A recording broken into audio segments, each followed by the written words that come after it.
Let's have the local government unit.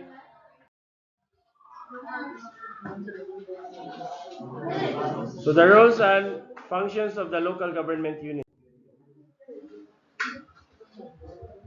So when we say local government unit, it is institutional units with fiscal, legislative, and executive authority that extends over the smallest geographical areas.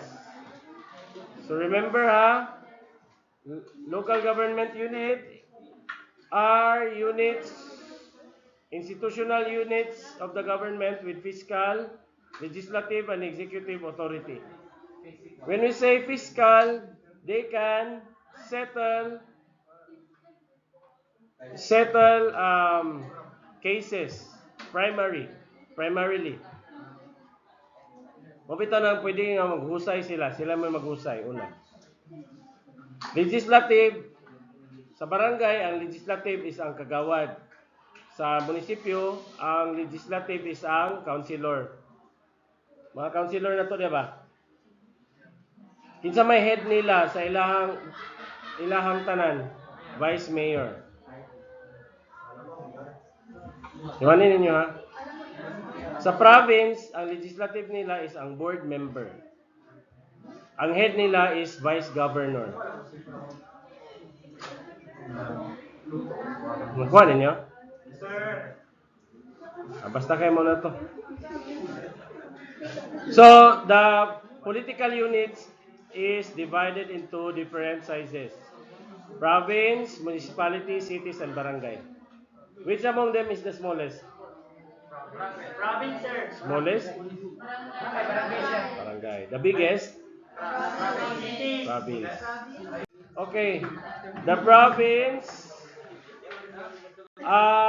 is the largest political unit. Who is the head of the province? Provincial governor or governor. So muna yung power sa province. Transfer real and personal properties, enter contracts, exercise other right. They have the right to declare holidays, suspension of classes. Pwede po ang governor mag-declare. Parehas sa Cagayan, no? Nga nag-declare sila og suspension dito kay one man. Na-threat sa mga estudyante.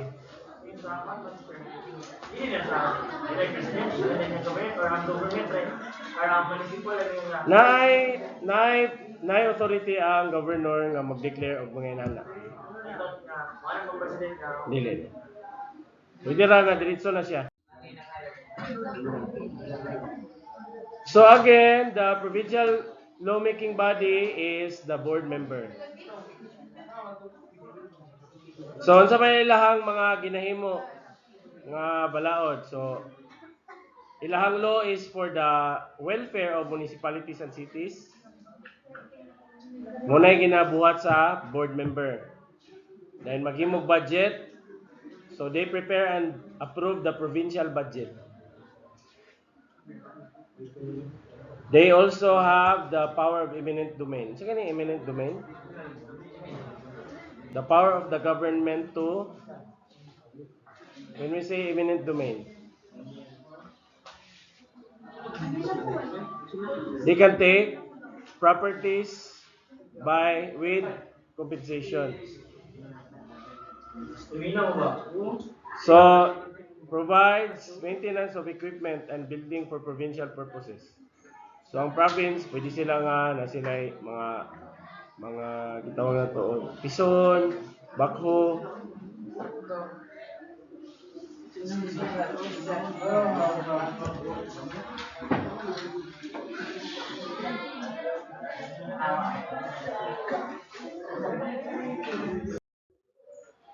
Municipalities.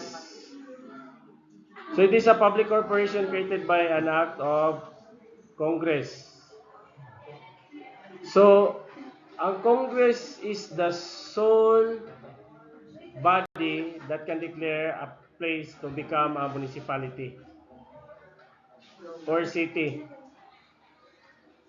So who is the head of the municipality? Mayor. Who is the lawmaking body? Lawmaking body.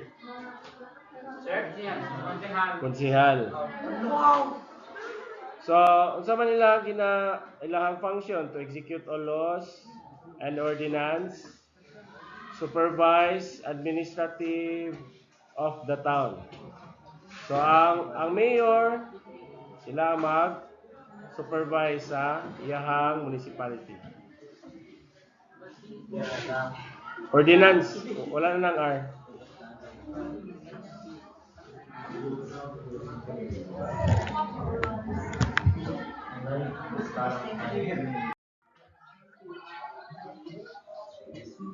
Okay.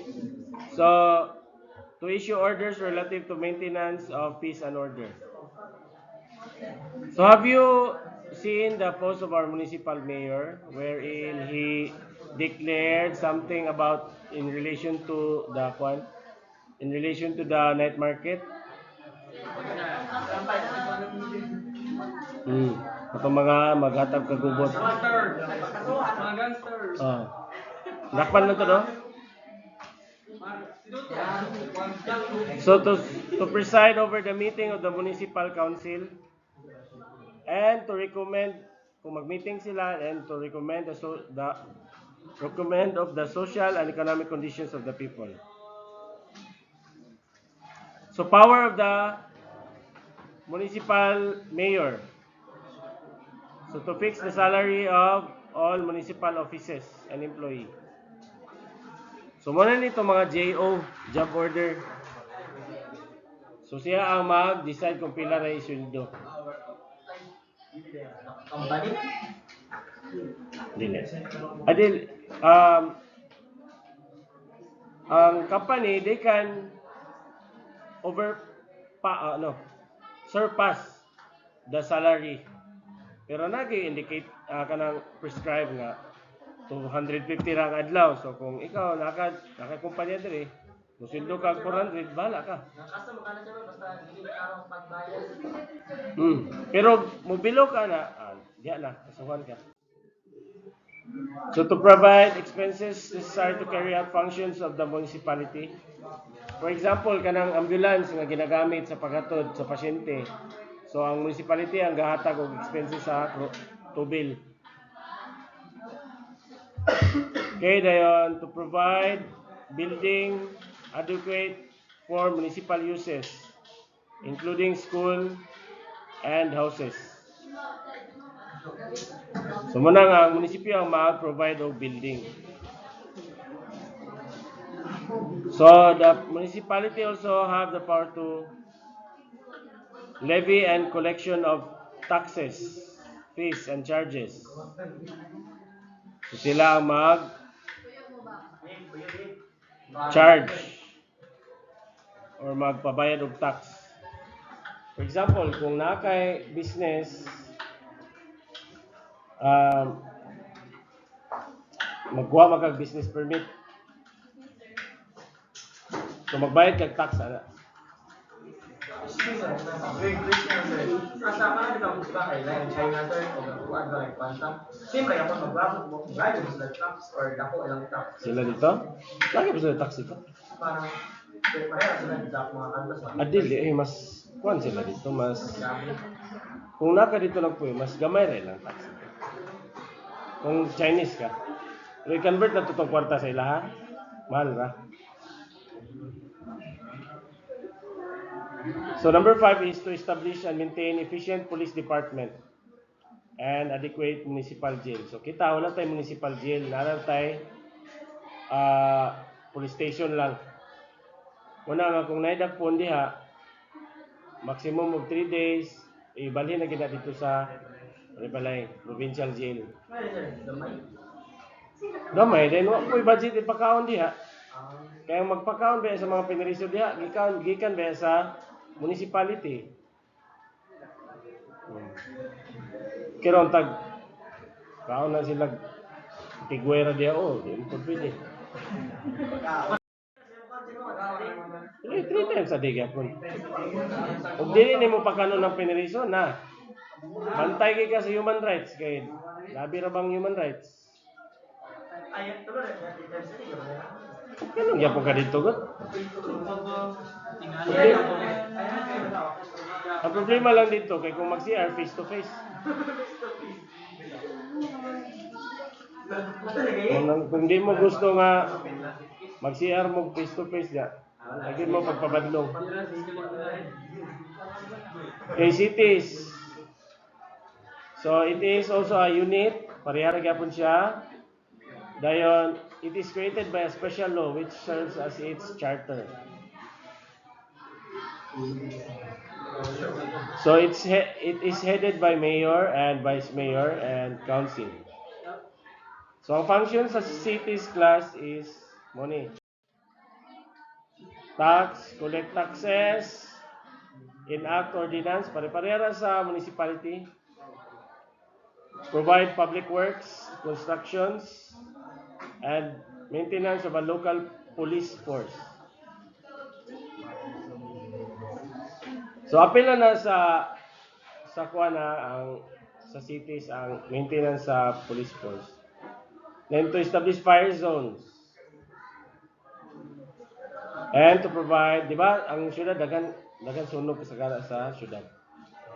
And to provide protection for the inhabitant from public calamities. So kung naay mga calamities, dapat ang cities na sila'y ka-provide nga mga evacuation center. So barangay ang pinakagamay. So they are governed by the Barrio Charter. So ang head sa barangay is kapitan, then kagawad na yun. Or napuday tay barangay councilors. Councilors ba na siya? Misspelled. Barangay councilors. So muna ang barangay, dayon klaro ninyo? So the structure, muna siya, national government, province. Under sa province ng municipality o component city. Then sa municipality na mga barangays, sa component city na mga barangay pod. Pero natay kita og highly urbanized city kanang pareha ng Cagayan de Oro City. Davao City, highly urbanized city lang siya. So, equal sila sa province of capacity.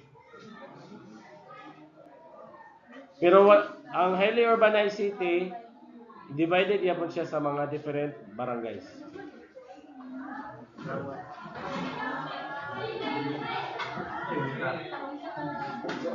Okay? You have questions?